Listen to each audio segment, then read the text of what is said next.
Hey everyone, welcome to the Beyond Normal podcast. I am your host, Kenny Groom. As always, I'm thrilled to have you here. This is a special episode as we are kicking off 2025 with the theme we've been spending this entire month as we figure out, how we move forward on the theme of owning your story, leveraging storytelling in a lot of ways as a superpower. Today, I want to reflect on how this podcast has evolved from a simple idea into a platform that creates a measurable community impact. Emphasis on that community there. Whether you've been with us from the beginning or you're just now tuning in for the very first time, this episode is here to offer up just some insights around how we can leverage storytelling to offer incredible solutions and products to the world. Without further ado, I want to dive into the story behind Beyond Normal Media and the power that storytelling has had on us as we look to drive incredible change really across the world. Starting out, um, taking everybody back to the beginning, Beyond Normal Media started out really with the core of the podcast as a passion project of mine. I wanted to highlight incredible underserved founders, those who often don't get the spotlight that they deserve, especially during the time where I started, 2020. Businesses were, for the most part, going out of business in local communities, just given the circumstance. The very first few episodes were super raw. I didn't have fancy equipment or the clearest vision at the time. I just knew, I wanted to be highlighting the stories of incredible underserved founders. And what really surprised me was the initial reaction with, I can think back to a couple people reaching out and just, saying something along the lines of these founder stories really are inspiring to me. And it's got me thinking about starting my own business. I had people in my family. I mean, as folks know, getting family to support your business, even if, at first there's not a monetary element, that's really difficult to do. So I had some really early wins, um, that let me know I need to dig into this a little bit more. I need to sink my teeth into the beast, is what I like to say that I did in that moment.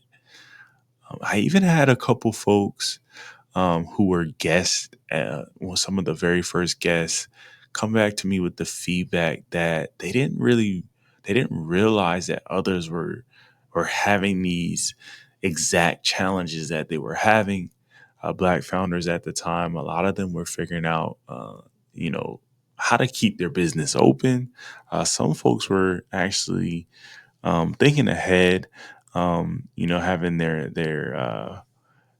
end goal in mind, trying to grow their business via investments and just different avenues. And so it was really surprising just to hear the feedback from all parties involved, whether it was listeners or just some of the founders that we had as guests. Next up, I want to pivot a little bit into this community aspect of storytelling that I just mentioned, right? That it's a community, right? If our listeners are giving us feedback along with our guests who are the founders, right? There's this really great like full circle effect, right? That happens in that in our case, right? And so fast forwarding to today, how the podcast has grown into Beyond Normal Media, more than just a podcast, right? We're here to amplify voices, create visibility for Black founders, and really spark and continue sparking important conversations around equity in business, right? That's a broad topic, but there's a lot of meat on the bones there, right? In terms of um, what the seat at the table for those who want to take a gamble and start their business looks like. But then also there's this element of the consumer, the end party that partakes in the product or solution, being able to really determine where they can put their dollars, put their resources towards to grow the story of others. Like, I think of going to the movies, right? When you spend that money on the ticket and then that movie at that money at the concessions, like you're really allowing that story that was put together to grow even more.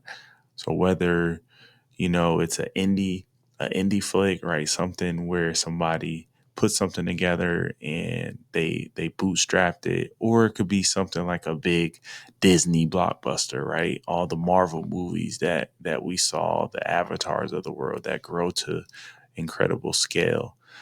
The people that attend these movies and spend their dollars, you're giving your resources so that that story can grow, right? And there's a really great parallel there for business owners, in particular, who are starting out to leverage their story, right, to give people something that they can put their resources into that'll grow. Here's some ways, right, when it comes to that community aspect of storytelling to that we can consider. And we'll start out with, for us, it was about connecting the founders to resources. And I'll dig a little bit deeper into that now, right? So, guests on our podcast, they've shared, um, how being featured led to them having new partnerships. Maybe they listened to another founder that was a guest who had access to different funding opportunities than they had, and just ultimately, um, you know, the chance to kind of share and learn um, from others in the process. Oftentimes, being a founder, you're a team of one. It's a really lonely activity to go through starting something on your own.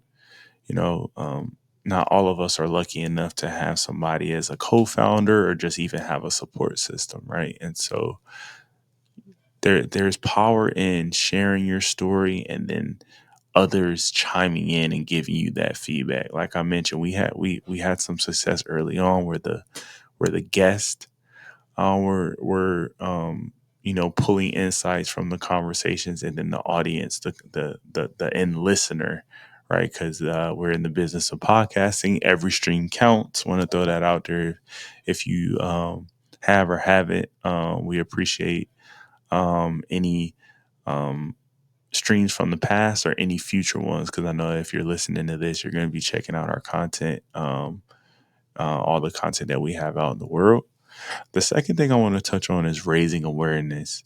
So by sharing data and stories, like the ones that we continue to share, even in our most recent newsletter, we shine light on some of these obstacles that Black founders face, and this sparks even further conversation around what the solution should look like. I'll give you an example. Um,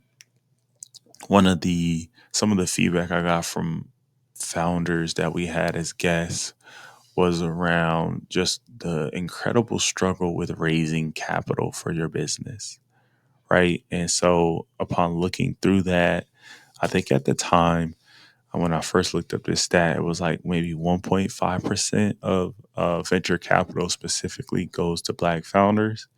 Quick update: that number is like pretty much at or below, right below 1% now. To give you an idea of some of the challenges for Black founders.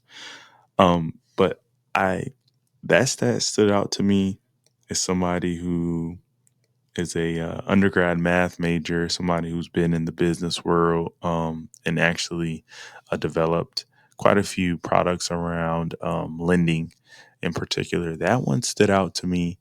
And so what that allowed me to do was reach out to venture capitalists. Luckily, at the time, our key sponsor, knew some VCs in their space, and so they were actually able to line us up a couple VCs. One of them being, I think one of the first ones, or the very first one, was Matt McConnell, McConwell. I'll put the link below because I want to make sure I'm getting that name right. But we had several VCs on, several individuals who may have been a part of organizations that are responsible for giving mostly monetary resources to founders.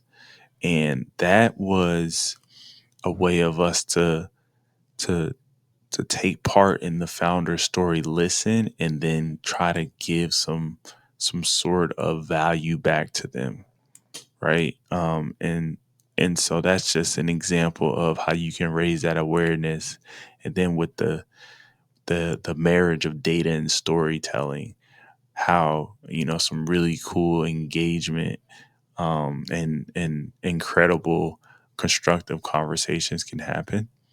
The last thing I want to touch on is inspiring action, just overall. Our listeners tell us they've taken steps to launch their business, join creative platforms, or even invest in Black owned ventures because of what they've learned through us. You know, the investment piece is really important because we're going through a phase now where some of the barriers are being taken down that in the past have kept folks from, just the average consumer from investing in their business outside of buying product. But if that business isn't at a point where it can scale and have enough product for people to buy, that is like a catch 22 scenario where the founder needs investments, but they need the growth and revenue before they can get the investments. It's like they're just in a weird place.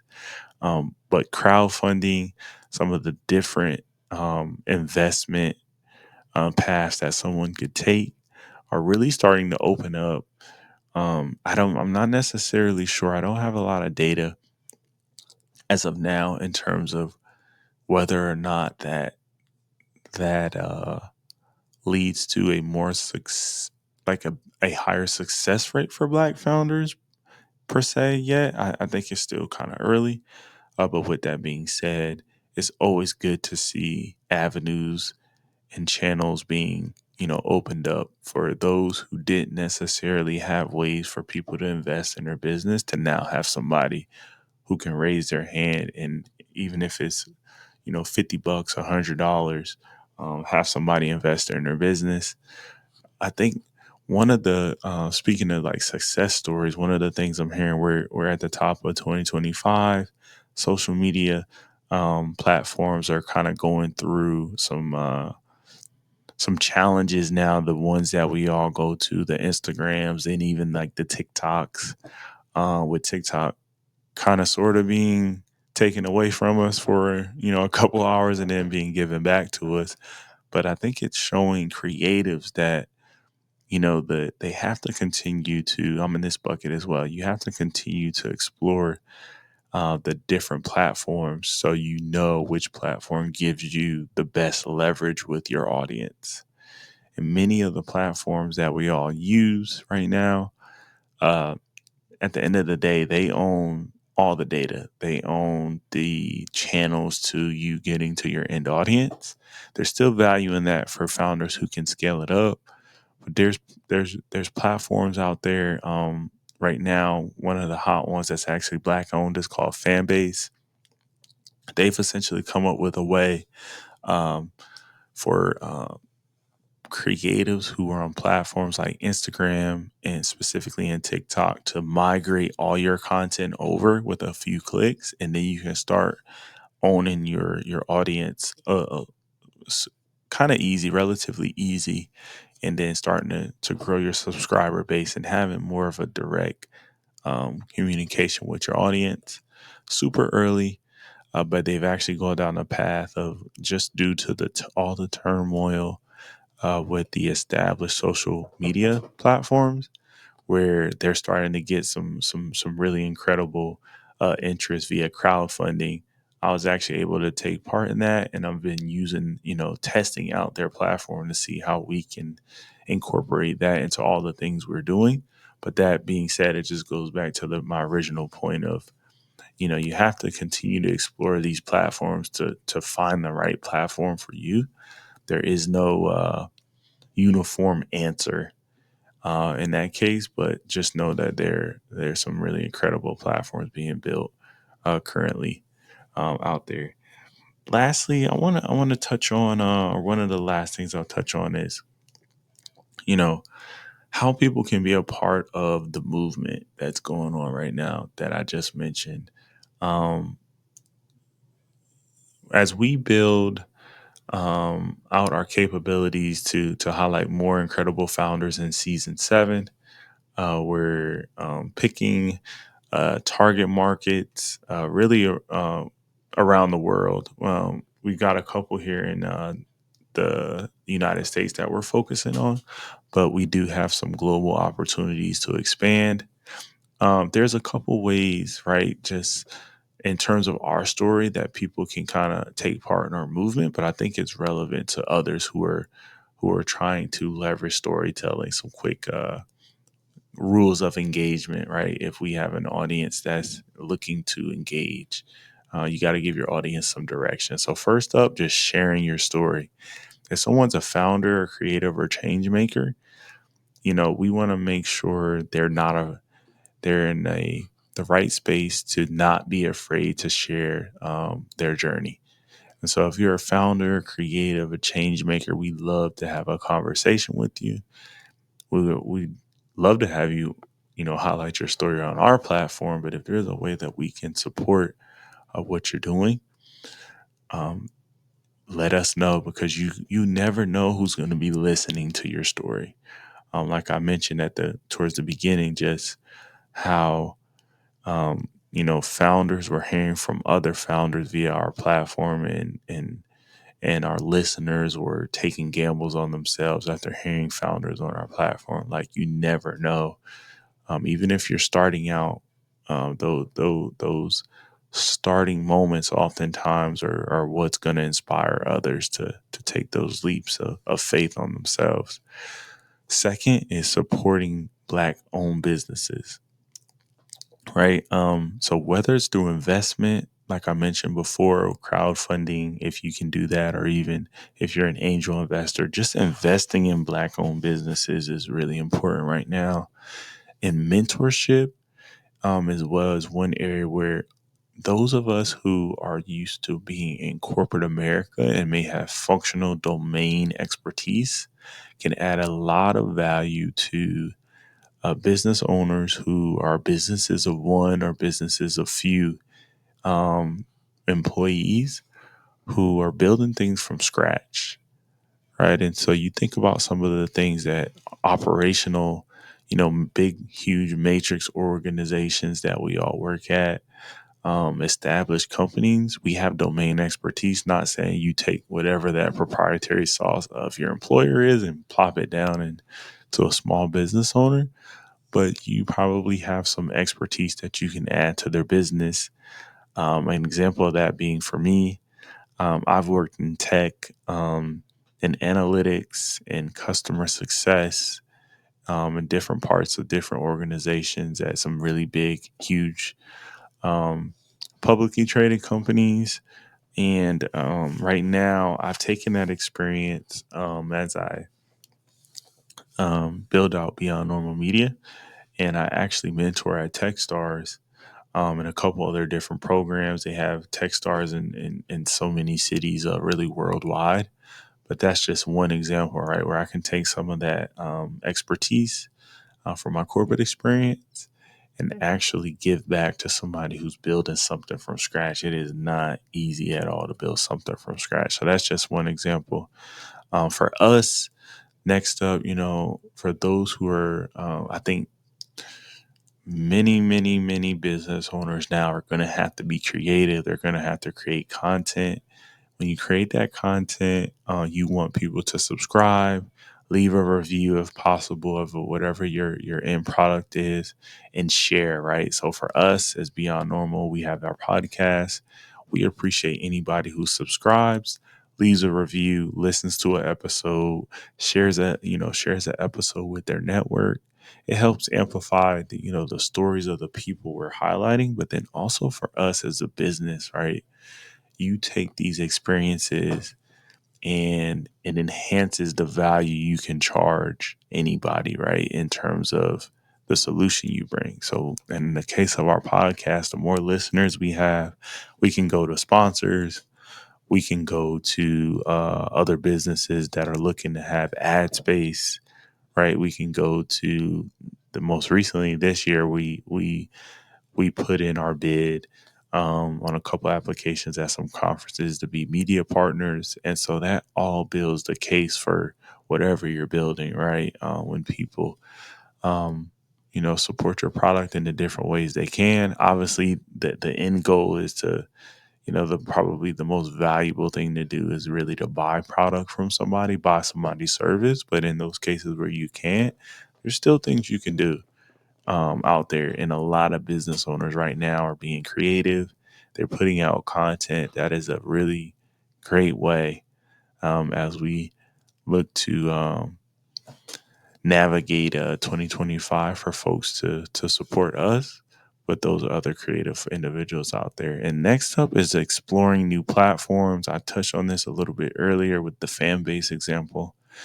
In our newsletter, we're highlighting um, what others are working on, right? And so it could be somebody who's compiling thousands of Black business owners, or it could be the fan base app, or it could be somebody who has a grant program for somebody who needs additional resources for their business. Like it doesn't all have to end up be something that is on our platform.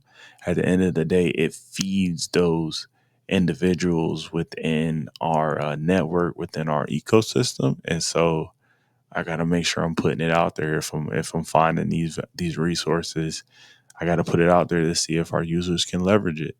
But let's just, all of this is really to build that community that I touched on towards the beginning of the call as well, where we all thrive. Like that's going to be a key theme where you get a pool, you get a group of businesses that really figure out how they can support each other. Those dollars start flowing and circulating, and it creates like these local economy effects that are, I think are super powerful.